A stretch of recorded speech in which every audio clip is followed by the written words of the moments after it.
Mixed by Rehu Entertainment.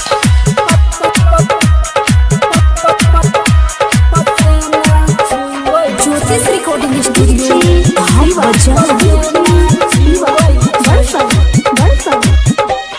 सोया अइलै गर्मी महीना चोली से पसेना छुअै छै।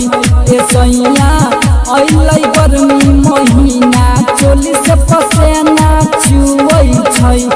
चोली से पसेना छुअै छै। चोली से पसेना छुअै छै। तलस लस करै छै दुनु फूल गेना चोली से पसेना छुअै छै।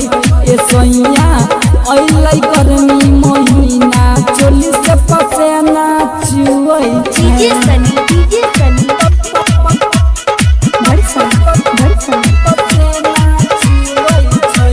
Mixed by Rehu Entertainment.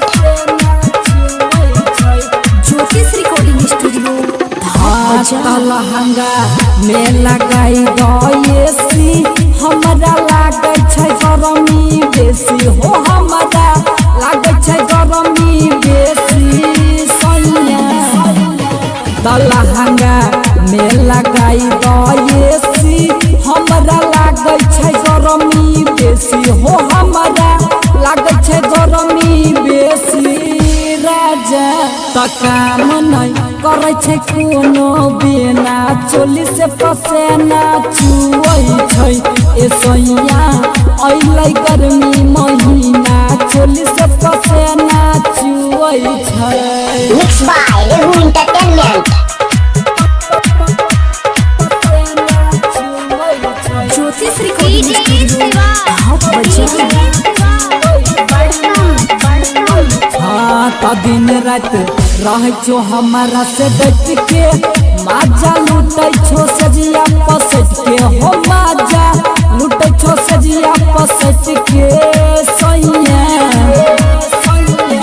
त दिन रात रह छो हमारा से बैठ के माजा लूटै छो सजिया पसट के हो। माजा लूटै छो सजिया पसट के राजा तमुनी लाल प्यारे से कहबै के ना चोली से पसेना छुअै छै। ए सोया